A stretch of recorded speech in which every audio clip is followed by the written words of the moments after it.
Welcome to all my colleagues and friends in India, and especially the energy sector and the renewable energy. Today, on the occasion of the 10 years of Renewable Energy Promotion Association, which was founded in 2011 by me. I'm the president of the body, and also the Inertia Foundation, and also the editor and publisher of Inertia Journal in India. And also, let me remind you that I have also authored that book, Powering in Crisis, for a strategic direction for India and its energy security, power access for all, and power for all by 2022. That was our target, but maybe 2024. And we have an extraordinary guest with us today on this exclusive interview. It is none other than John Rosebush. John Rosebush is the president of the Worldwide Development Corporation and the CEO of the corporation. And he is bringing a brand new innovative technology. He is an innovator of sorts. And he has taken the United Nations challenge to prove his technological, I would say, success, and give a shape to it, probably, so that the whole thing is available to the world population and populations in India, in Africa, and other places, where easier and, I would say, affordable access to electricity and energy is the main criterion which is required to move the economies of these countries. Welcome, John. Welcome to our show. This is my show, Professor. Thank you very much. Thank you so much for inviting me here. I'm very, very honored to be a guest on your show. I think India is one of the oldest democracies in the world, and it's by the second largest country in the world as far as population. And it's a very intelligent country. It's full of medical experts and also IT, and it has great potential in this world.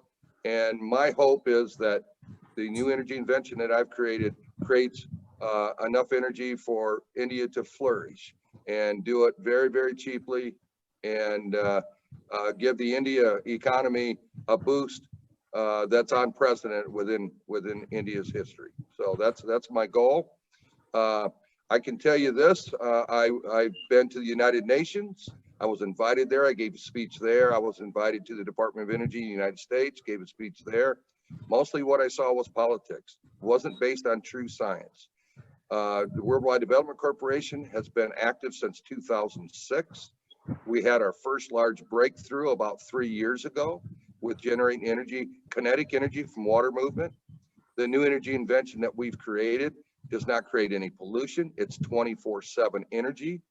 And we believe that we can generate energy. And not only do we believe it, we're willing to put our entire company at stake if we cannot produce 10,000 times the amount of energy that India produces within India for 5% of the cost of wind and solar. 24/7 energy. The cost of it is $400 million a gigawatt. Right. And each unit that we've created has the potential to generate 1 gigawatt of electricity 24/7. So the average nuclear plant generates about 2 gigawatts. So 2 of these units for $800 million can generate what an average nuclear plant does, and it can be distributed anywhere alongside your cities. So this is the first time that your demand and our supply can be closely located to one another. We also believe that this is capable of being having 100% backup if it's implemented in the proper way. It's really, as far as I'm concerned, it's a crown jewel of energy generation.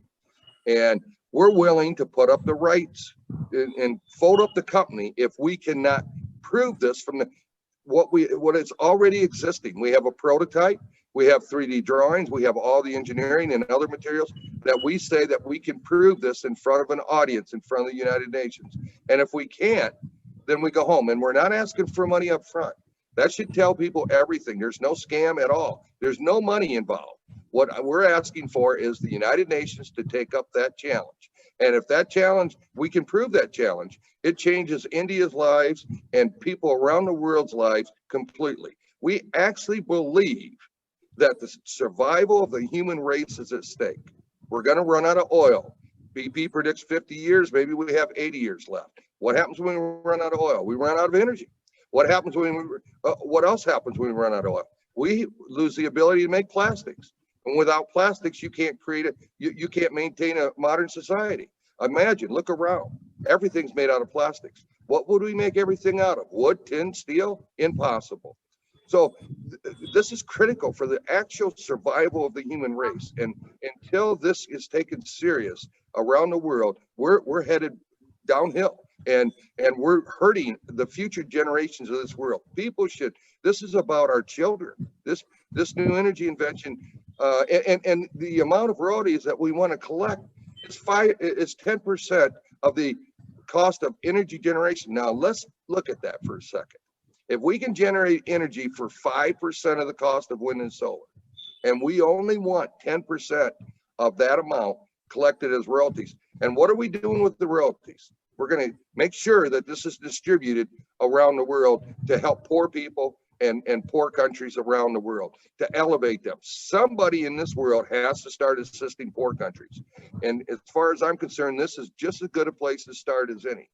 Now, you talked about your past. Let me say this. I'm 66 years old. I'm not a millionaire, and I don't want to be a millionaire.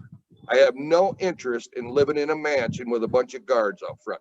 It would make no sense to me whatsoever. What I want to be able to do is go to India and go amongst the regular people and eat their food and be happy that they've got energy. And so my whole motivation, the Worldwide Development Corporation motivation, is to make sure that this new energy invention benefits poor people around the world. This is very humanitarian. Now, if you want to talk about opportunities for people, okay, that's different, because we don't plan to own or build any of these new energy invention units at all. If you could generate energy for 5% of the cost, imagine the opportunities that will take place and the domino effect that will take place within India and around the world. You'll be able to power desalination for fresh water within India. You'll be able to do about anything you ever want. 25-cent a gallon equivalent of gasoline for your alternative energy vehicles, which you can convert from a oil and diesel and gasoline vehicle to a hydrogen combustible vehicle, very reasonably. And then you can those vehicles will operate similar to a natural gas conversion. This is very, very powerful for people in India, and I would say around the world. Now, there's a lot of special interest trying to stop this, but I'm not asking for money. You know, most energy companies are over in India. Please give me some money here. You know, give me some sweet contracts, et cetera, including GE Siemens with their wind, I'm sure, and solar companies. Worldwide Development Corporation says, no, if India would partner with us, we would give money back to you instead of trying to get money from you. Now, you would have to pay for these new energy invention units, but you would own them, not the Worldwide Development Corporation. And at 5% of the cost of wind and solar, then why would you not? And why would you stop the United Nations from doing this challenge? We need you guys to pressure the United Nations completely. You need to pressure them. Yeah. So, and get this thing going. And your utility companies will benefit in the long run. And so will all the people in India. I couldn't even imagine going to India and totally clean air in your major cities, and from the electricity generation, no more smog, none of that, and your cars running on hydrogen, and no smog from that. Could you imagine how? Because your cities are beautiful now, but they're full of smog. Can you imagine? And no more cooking on with coal. You don't need to. We'll supply enough electricity, because we say we can generate 10,000 times the amount of electricity that India produces today through this new energy invention for that same cost. And it doesn't consume resources. I came and tried to work with some Indian people, and there's some Indian professors that I've already been talking with and stuff, trying to get to Mr. Modi. And I started with India because India's got 1.3 billion people, and it produces only 1/3 the amount of electricity the United States produces. And we have 1/4 the amount of people that you have. So my hope was to bring India up as far as electricity generation to a level that is equal, or if not greater, than the United States. And you have been concentrating on the transportation fuel, the hydrogen, which is just as critical. because hydrogen's a great energy carrier, and you could power all your land transportation through hydrogen. Exactly. And that's the future. And that's the future. Powering the transport sector with hydrogen is the sure future, which actually REPA is always recommending. In fact, we have invited you to be our international guest of honor for that show. But we are very clear at REPA that hydrogen is our future. There's no question. You and me could work side by side, because it's going to take a long time to implement these things, this new energy invention, just because it takes a year to build one, and you're going to have to build many of them, thousands of them, if you want now you might be able to build 20, 30, 50, 100 at a time. I don't know, but it's going to take you 10 years to where you can power India at a level that is like United States, where everybody has access to energy. Maybe you end up with 4 times the amount of electricity that United States has to match the population. Maybe it's 10 times the amount. You have the capability to do that. Now, you think about doing that, and so everybody has access to electricity. Then you think about everybody's driving hydrogen vehicles. Now, you're no longer dependent on oil, and you're really no longer dependent on natural gas. But you could use natural gas as a cooking facility within India instead of coal. And you talked about working in a natural gas field. Well, that would be perfect to replace the coal that all the poor Indians are using. So there's and you talked about being able to generate the gas from the waste, etc., within India, which is perfect. So now you're just about becoming self-contained in a very wealthy, healthy society within the world.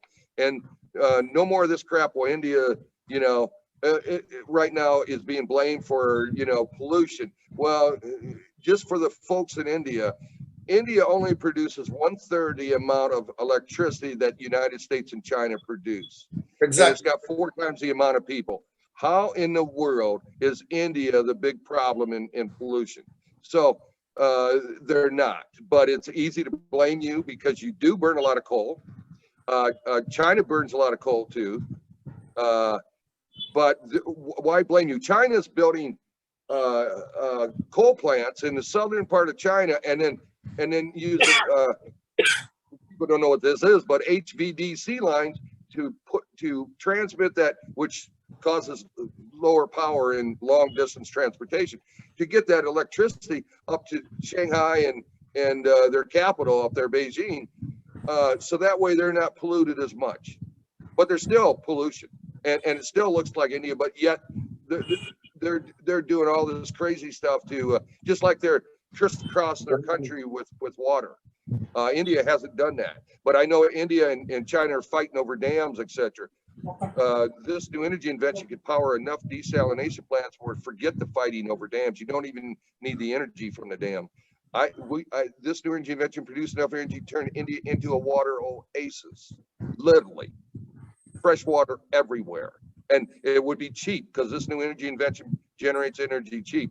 It's enough to power the desalination plants and power the pumps to pump that fresh water around your country. There's no reason why India don't pressure. Mr. Modi should be all over the Secretary General. Secretary General asked me to write him a letter, which I did. He's supposed to disperse that to all the member countries around the world. I don't know if he has yet or not, but Mr. Modi ought to be saying, look, we need to let this man take on this challenge. I'm here to help India people, not take money from them. Yeah. Now, see, my question is, the phenomenal potential that you're talking about of using limited resources and producing extraordinary amounts of energy. That itself is a very potential idea in itself. It's an innovative idea. It's a highly potential idea. It's no different than you wanting to power vehicles with hydrogen, which doesn't pollute. We both have extraordinary things that we want to give to the people of India. I can tell that what you're trying to do is to help the Indian people too. And people say, well, gosh, I'm not from India. Who cares? Who cares? The guy who invented polio, who cares what country he is from? Who cares what country any of these people are from? This is a worldwide problem. And one thing that's going to take place is once India gets this once India has this technology, it's going to be the leaders that are going to run with it. Its engineers are going to run with it, and not me. Not actually, I plan to retire in 2 or 3 years. And you know what I'm going to do? I'm going to look after my grandkids. They're my priority. They're my priority today, and they'll be my priority in the future. And not making billions of dollars. I'm not one of those people, and I never will be. And I think capitalism has run amok. I think there's a place for it, but I think we've gone too far. And I think right now, the most important thing we can do is help poor people around the world. It, in the long run, helps the wealthier people anyway. If you have a bunch of poor people, you can't sell them anything. But if you have a healthy world, the opportunities are enormous. You imagine refrigerators for all the poor people in India? My God, mercy, it would take 100 years to, the opportunities are so great and so extra. They just need this technology because it gives them unlimited energy, and it's healthy, and it's healthy for the wealthy. Don't be afraid of change. So, when you discuss the issue of health, we have, I also have started a mission called the World Healthcare Mission, which is, I've just formed a company by the name of the World Healthcare Mission. And one of the areas of the healthcare is the pollution that is caused by the carbon emission and carbon fuels. Because the biggest problem of health, because the amount of money that will be spent by poor economies on health will be multifold in comparison to the, access to energy. Because you may be accessing the electricity, but you will be actually killing yourself most of the times. So this is the situation. It's not only air pollution, it's also water pollution. It's a pollution all around the planet, because what we have done is we have gone, and when the steam engine was invented, what we did is we removed those horses and we brought the steam engine. And the first thing we did is we did not look up on the nature. We looked down and we picked up the carbon from the planet's Earth and then put it up, burnt it, created the problem of the CO2 and greenhouse gases. And now we want to find a way to bring it back and sequestrate that gas and push it back. So this is the most craziest thing I've seen on the planet. And can you believe the two things that is needed by soil is basically carbon and nitrogen for health to produce? And now we are pumping, and I'm sorry, I'm saying India is also pumping phosphatic fertilizers into its soil. And this is going to be deadly for my people, because we are converting large lands into deserts because there is no crop cycle. People grow the crop that is commercially viable, for example, sugarcane, or what America does, corn. Corn is not the right crop. Corn is sugar. So you end up pushing more into the economy that benefits. And then when you overproduce, you end up drawing the ethanol and say, now I'll blend it with my gasoline. Can you believe it? So John, that is totally crazy. I am flabbergasted. We create problem, and to solve a problem, we build more problems. Yeah. What is your view on this? But that's going on all over the world. Even the biomass that we see, they're cutting forests down to make biomass. Biomass is the least efficient energy source there is on the planet. Yet we see trees being cut down throughout Europe and through the United States. Crazy. And then the reason why they're doing it is because they can count biomass as alternative energy. So that's what they're doing. It just doesn't make any sense whatsoever. The other thing we can do in India, there's so many possibilities in India. That's why I love talking about India. Yeah. Farming. You could build vertical farms close to your cities for small crops. And you could power them through this new energy invention again. And you could supply a huge amount of fresh vegetables right next to your cities without the farmland or anything else, without the transportation. Much healthier vegetables. That's another possibility in India. If I wanted to talk about the possibilities that India has with almost unlimited cheap energy, I could speak for 3 days on that subject, because India has huge potential, and the domino effect of what we're talking about here would create full employment too. People worry about, oh my gosh, you're going to replace oil and gas. Really? We're gonna turn around and be able to create 100 different industries out of losing those two. Can you imagine all the industries that will be created? It would be unbelievable. And all the construction work, you not only would we not lose people, you'd be looking for people out of your 1.3 billion people just to take care of the opportunities that is in front of you, and you still couldn't. This is a world-changing event, and people need to wake up. And the only thing that we need is for the United Nations to take up that challenge. If they do that, no money, no money. Imagine, I ain't asking for a penny from not one person in India. I'm asking for a help for pressuring the United Nations to step up and do its job. Yeah. Now, I can assure you that our body, REPA, the Renewable Energy Promotion Association, is with you. And we want innovators. We want new technology. We want new inventions. We believe that the human life can only be changed through technological innovation, and it could be disruptive, but we need to go that way. We need to disrupt. Today, this technology exists, and it's being denied right now. And let me just say this. Like, I see GE and Siemens ignore me. By the way, there was a senior vice president of GE that contacted me about a year ago, spent 3 months with me on the phone. I figured they partnered with me. And right at the end of it, they said no, because it would disrupt too many of their other businesses. And I thought, gee, this new technology's coming. So the idea that you're hiding in the closet somewhere is crazy. And what they don't understand is, I don't want to hurt GE. I want our Siemens. You know, both companies are great companies. I want them to assist with bringing this new energy invention to the world. I don't want to hurt them. You know, I love GE and Siemens. They've done great things for a lot of a lot of different areas around the world, but they're hiding from it. And I don't understand them hiding in a closet for me. If they're scared of change, they're going to be part of the change. You know, they're going to be, and the same with India. If India is afraid of a few special interests, those special interests will be part of it, unless they're can't change and are not leaders, then they won't be. But if they're true leaders, they're going to be part of it. They're going to be part of the change. The only thing we're trying to do is collect a few royalties, which is minimal compared to the advantages of this new energy invention. It's minuscule. 5%, 10% of the cost of 5% of wind and solar is a minuscule amount. And what that's for is to help countries like Haiti, the poorer people in India, Africa, South America, poor countries, and give them a lift up. So that way, guess what? Not only do the wealthier countries get to take advantage of the more intelligent countries, and I won't say who's intelligent or whatever, but overall, India is very intelligent. And all these poor countries, they'll lift them up to give a sense of hope.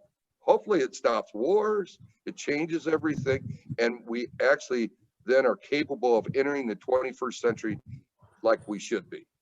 And India should play a big part in that role because of where you're at today with the energy generation and the pollution, which still isn't as much as China and United States. By a long shot, it's not. So the idea that we're going to blame India, no, but they could use a great deal of help with elevating the amount of energy that they produce and be able to consume. Yeah. So no, I have one point for you. Currently, I'll give you some figures. Like India is producing, from the electricity perspective, we have an installed capacity of 375 gigawatt at this point. I know that. Sorry, 384. I'm sorry, 384 gigawatt. Okay. Yeah. Out of the 384 gigawatt, we produce roughly 46 gigawatt from hydropower, which is our favorite. And I continue to support hydro as a main source of electricity.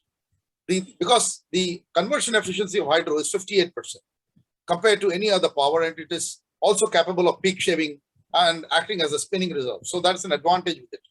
The second part of it is renewables, which we call as wind, solar, and bioenergy. Bio is not much. It's mostly wind and solar. So that part is also roughly at around, let us say 50 gigawatt now. So that means we have more than 50, sorry, not 50, I'm sorry, it's around 90 gigawatt. 40 gigawatt is solar, and another 40 gigawatt would be coming from wind, and roughly 10 gigawatt from other sources. So we have now is that stated capacity, or is that actual production of it? No, it is not actual production. It can't be, because it's only I told you from the beginning, I'm talking of installed capacity. It is a theoretical, right. And we know that, and we know the efficiencies are very poor. Efficiencies of wind and solar are below 25%. let's get to what solar and wind's really doing so people can understand that. Solar is about 25% efficient. Okay, Maximum. That's about right. So then wind is about the same. Wind only blows 40% of the time. The next thing is, in order to use solar properly, you got to have 24/7 energy for one thing. It's based on the weather. We get 6 hours. Who in the world ever thought we would be able to power our world by the weather? It's insanity. It's insanity. So 25% efficient. Then you got to store it in batteries. Like on a cloudy day, you can't have your electricity go on and off, right? So now you got to store it in batteries. Then you got to be able to take the energy from that battery back to producing electricity. And that is very inefficient. So you're lucky to get 10% efficiency out of that capacity. So the stated capacity of 40 gigawatts, you'd be lucky if you're producing 4 gigawatts of actual usage of electricity. Wind, okay? Let's look at wind. Wind is 25% efficient.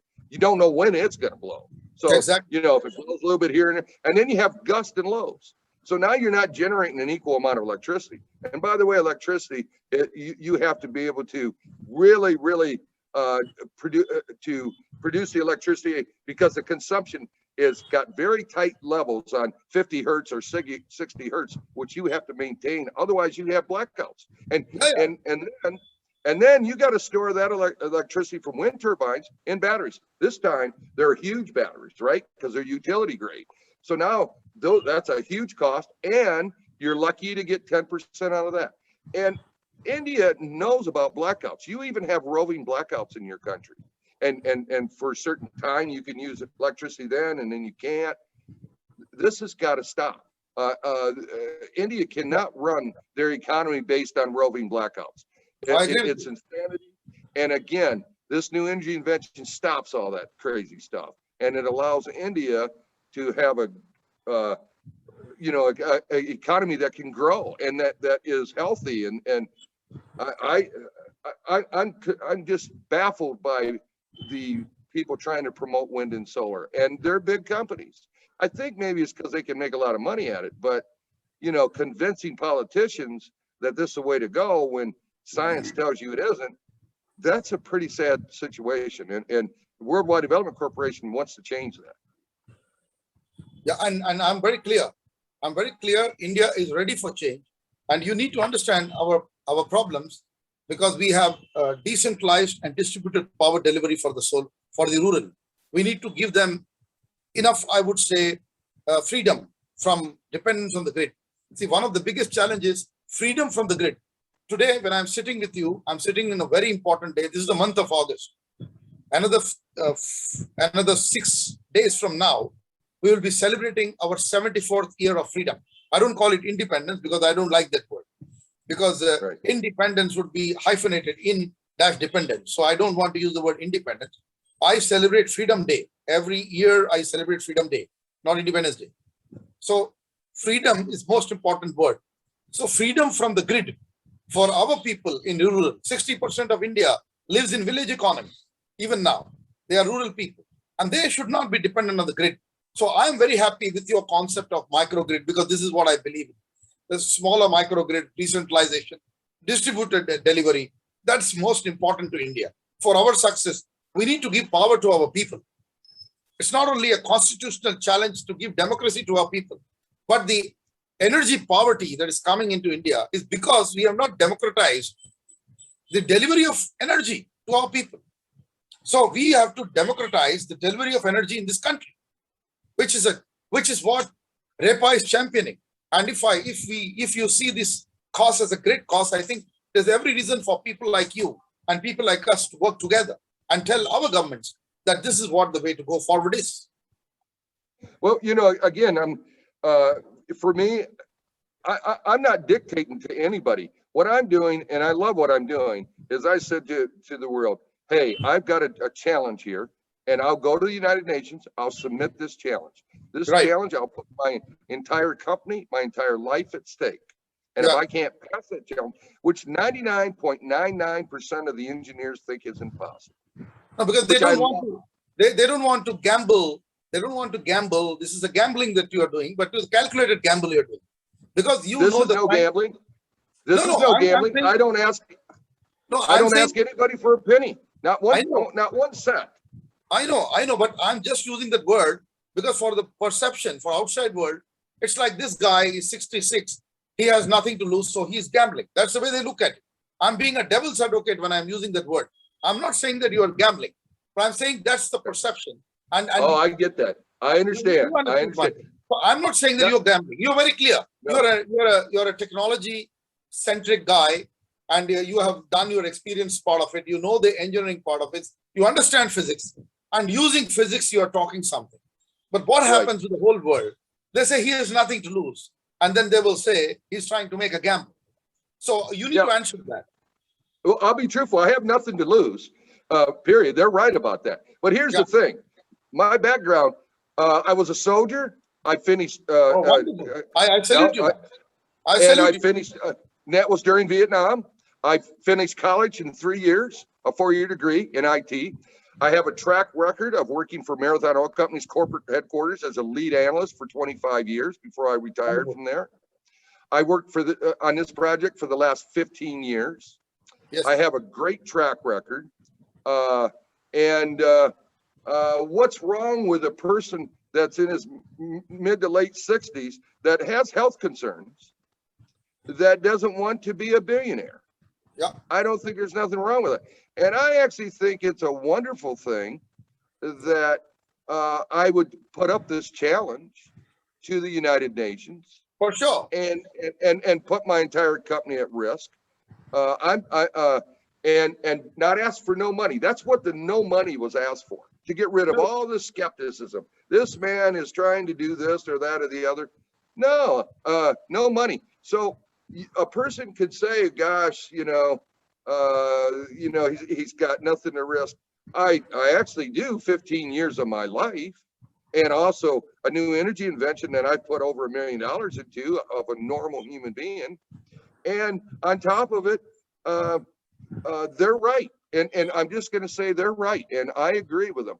But the thing is, here's the risk reward for this new energy invention.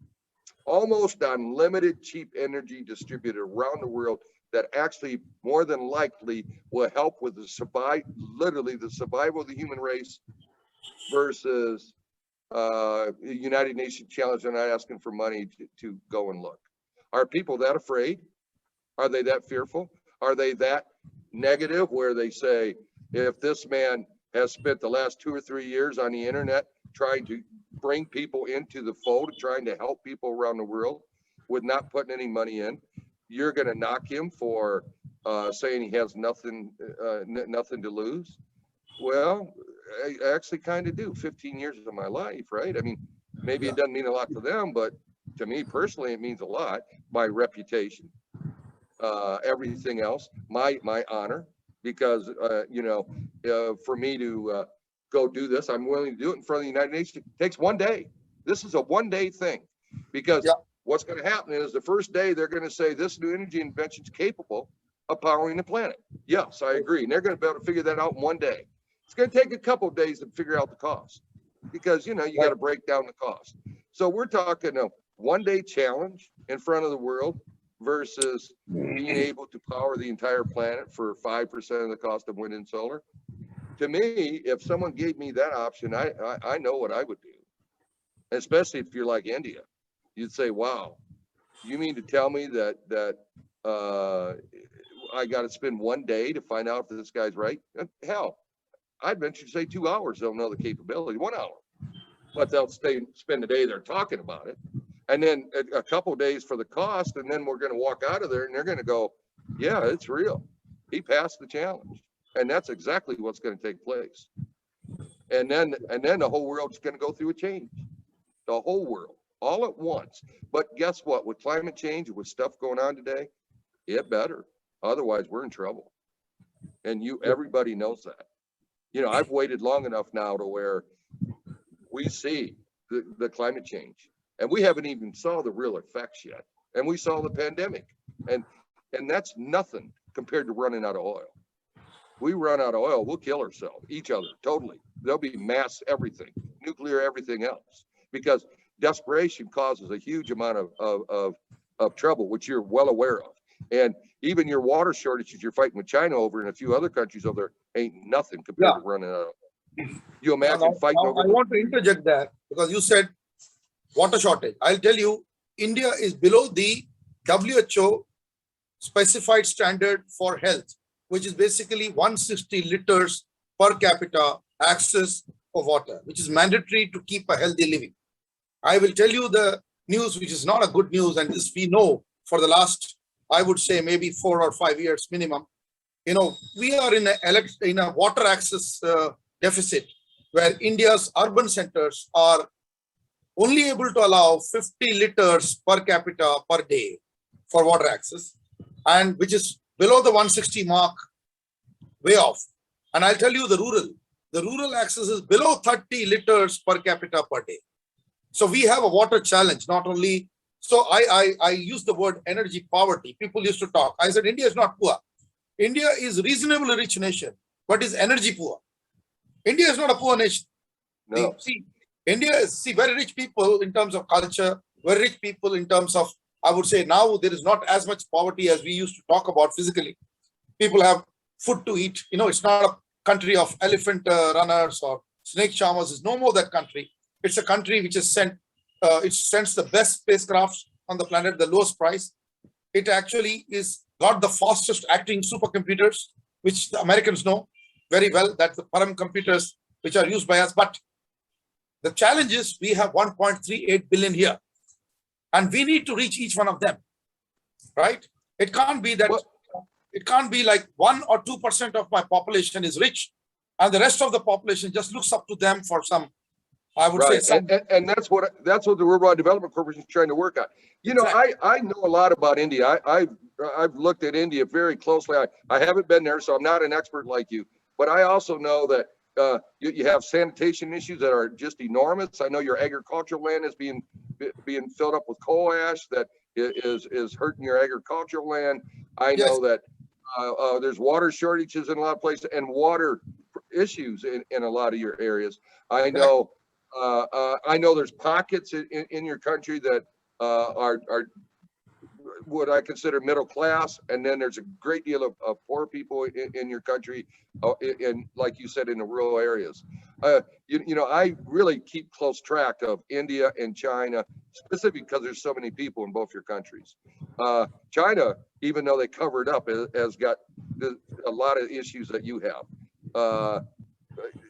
Many issues that you have, China has too. Again, they try to cover things up. They're the biggest polluters, let me say. The biggest thing is you have a small land mass and a large population. They make 850 to 1,000 gigawatt of coal-based power. Right. And I'm also telling, see, I'm not against them, but see, for example, whether we like it or not, in Tibet, China is dumping all its nuclear waste in Tibet. China utilizes the water resources of Tibet, and Tibet does not get the water. So whether we like it or not, somebody like me, I'm not going to be diplomatic. My job is not diplomacy. My job at REPA is to tell the Chinese, come good. You have the money. If you're real friends of the world, come good. Don't fool around with us, and don't have this policy of hegemony of going around the world and saying, oh, I will run the world. Oh, okay, they will say there is a US world order. I agree, there is a US world order. But you can't bring a Chinese world order here. You know, I'm a vocal opposition to what China wants to do. China wants to burn the resources.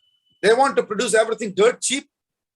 And when they say the word dirt cheap, then look at what they're doing to the semiconductor. See, today, I'm telling you, I would not still, while I know you are a critic of Elon Musk also, but I'm not a critic of Elon Musk.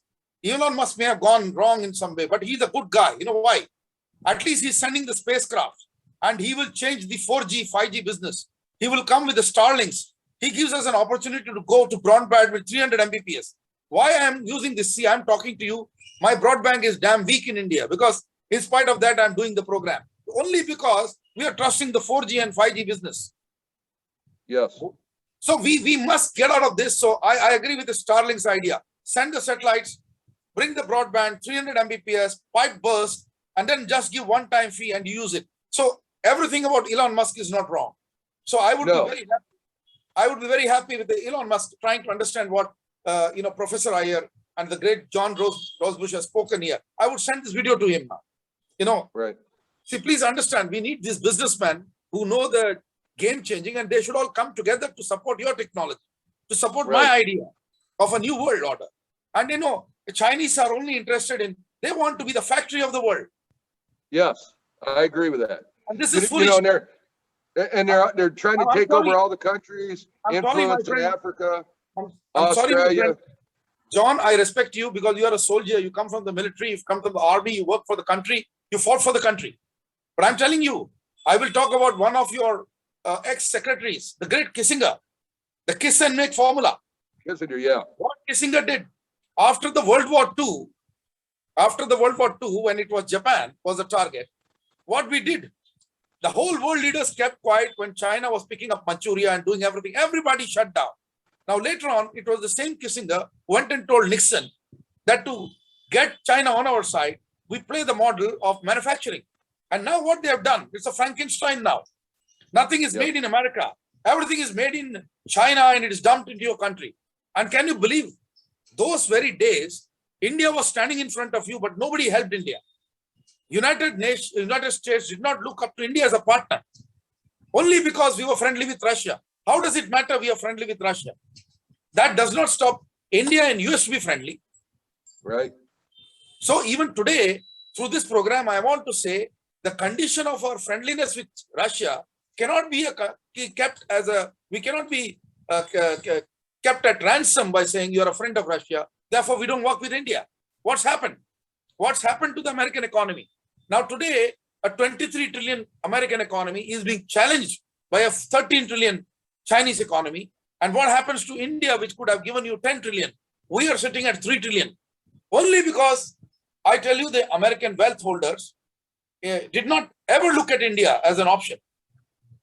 I'm sorry I'm saying this, because see, IPR, intellectual property, even your technology, IPR, intellectual property rights, I am telling you, China is a violator of IPR.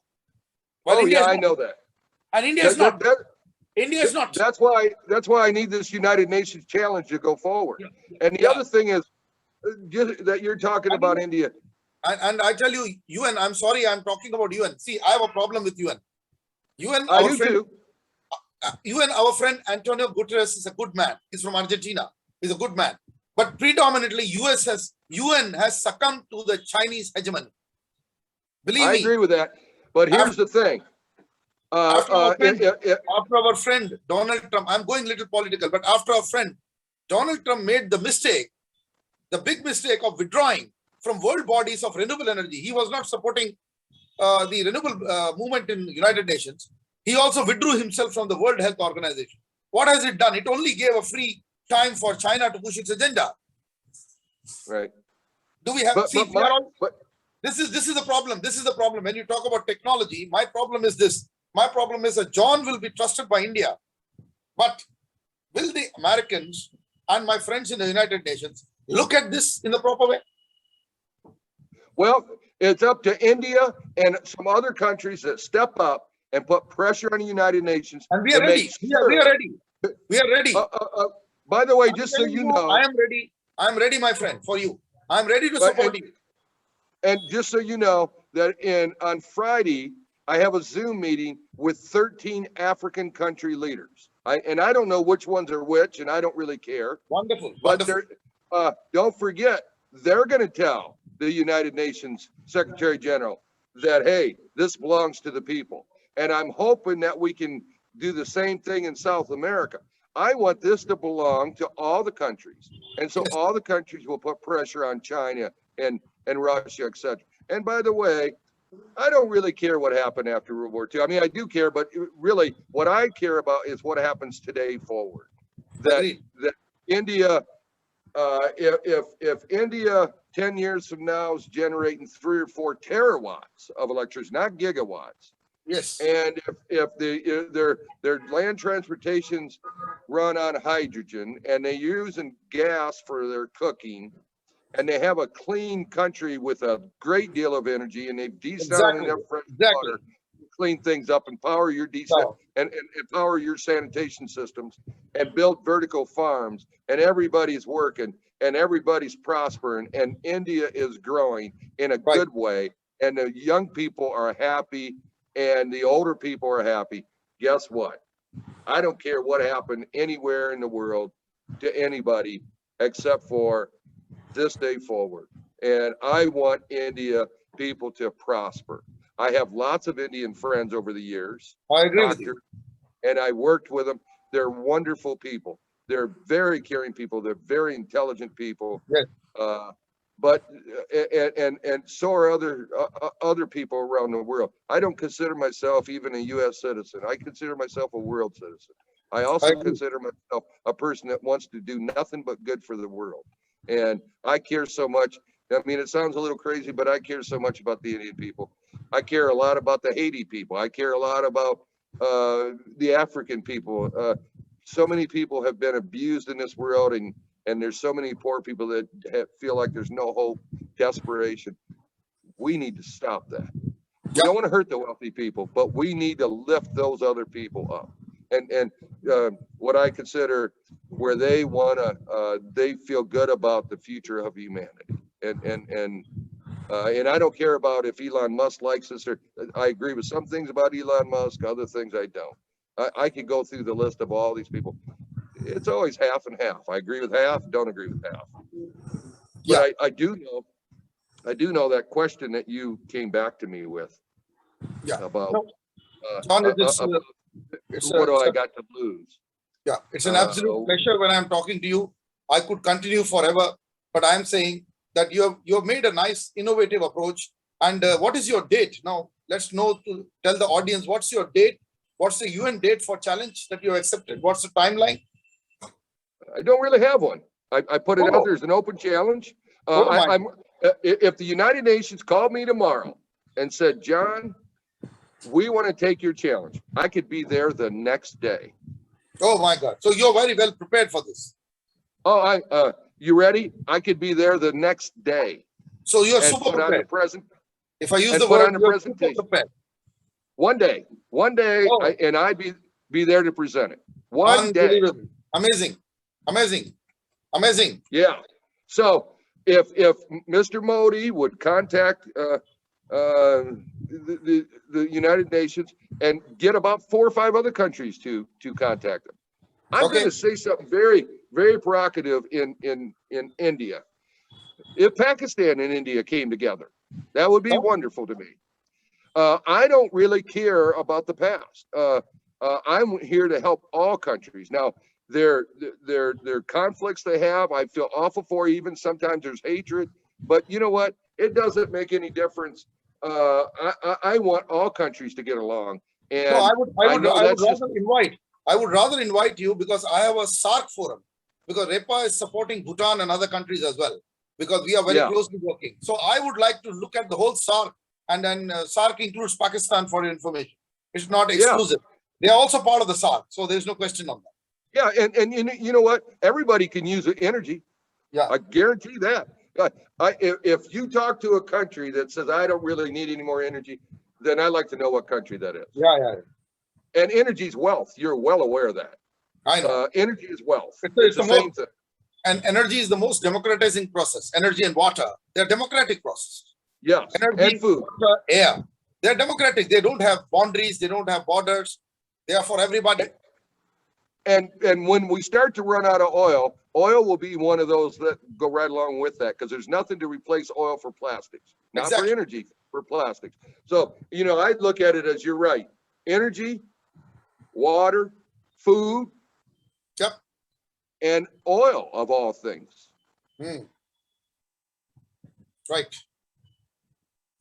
So John, this has been a great conversation. I can't wait to meet you in person. Yeah, so I will be also officially writing to you anyway after this, to invite you to our forum. And I think you're doing extraordinary work. The very fact that you are 66 and you are still passionate about something which can change the world, I salute you. I salute you for that, my friend. Yeah. And I look forward to you want to know why? Because I watch my 3 grandbabies maybe 3 or 4 times a week, and they're 6, 8, and 10 years old. And I'm passionate because I want their life to be better. And if I was around your grandkids, I'd feel the same way about your grandkids. They own their papa, and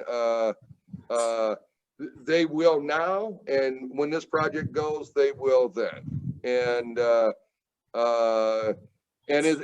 my hope is for all kids to have, you know, a chance to live in this world we call humanity, and it's an experiment, and I want them to all have bright futures. That's my motivation. That's the only motivation I got. You know, when you get so old, you stop thinking about money. You know, if I was 40, I would be motivated by money, because I was then. Yeah. But I'm telling you, at 66, I'm glad I'm still looking down at flowers instead of looking up. And my care is about the future generations, and that's it. And maybe someone could fault me for that, but that's my motivation, you know. Right. Wonderful, John. It was a great interview. I could go on, but I think we have more or less covered everything. And I want to say this is the 21st year of the 21st century. And this is a very important year for me, because I'm also the author of a book called India BRANDished, where I talk about superpowering brand India. It's a macroeconomic book. I will try to share my work with you as we go along. And the other book on the energy sector was Powering in Crisis, where I talked about powering the economy with unlimited electricity, you know, through unlimited sourcing. So your idea falls into that entire domain of my thing. And I will tell you something very interesting. 2009, I visited Canada, and I visited the University of British Columbia. And I met Professor Dr. Robert Evans, who is the professor of energy over there, mechanical engineering department. He's still there. He's doing great work. And the book that he wrote is called Fueling the Future, a wonderful book. So I would be sharing our exchange with him as well, because the two books that came at the same time was his book called Fueling the Future, and my book by the title of Powering in Crisis in India, which talks about energy access. And this was released by then Deputy Chairman of the Planning Commission in India, which is the highest body, Dr. Montek Singh Ahluwalia. So this is the book that you can see here, the cover on that. And, you know, I lost my younger brother, who was my partner in writing all these books, and a great guy. He was a physically challenged man. And the soul of my brother who's gone is residing in me. And I also know access to grind. So I'm working on a public basis here in India. The organization is well respected. Our publication inertia, because the word inertia is very interesting. It comes from Newton's second law of momentum, right? Because it is inertia. So, but I have replaced the in by En. En is energy for me. So we need a new inertia. That means we need the world to look towards a new momentum. Or the law says every body continues to be in a state of rest or of motion unless applied upon by an external force. And remember, the external, this is very important, unless applied by an external force. And that external force is the vector. So we are the external forces. John Rosebush is an external force. Professor Iyer is an external force. And there are many of us there. And if we all can come together in applying that from an inert position to use the inertia of the day, I can tell you we can change this planet for better living for all of us. And a better world can come into picture. Let me give one plug before I go. Yeah. My website is www.wdcpower.com. Right. There's a United Nations challenge in there. There's many videos, and you can find me on LinkedIn mostly, and on YouTube. This has been a great interview. I'm so glad to have met you. You're a very interesting person. I love your passion too. Otherwise, you wouldn't have me on right now, and you wouldn't even have this going on. So I appreciate your passion, the same as you talk about me. Salute to you. And hopefully, thank you once again. Thank you. And hopefully many people in India get to watch this. Sure. So. And thank you once again, John. Looking forward to another interaction in some time from now. You know, we will keep interacting. It's not the only one, but I'm amazed at what you have done. And I'm telling you, I will have some good news in the next 2 days. We are having you as our international guest of honor, and we are going to honor you for your work. I don't care whether your process and the challenge of you, and that is one part of it. The most important part for us is that you're talking of an innovation. You have a prototype, and I think the world must try it, and the world must implement it. I'm very clear on that. Thank you once again, John. Thank you very much and have a great day and take good care of yourself. It's late into the night, and I know I've held you long back, and looking forward to It's you about having a lunchtime. great sleep and rest. God bless you. God bless you, my friend. All right. Namaskar. Take care.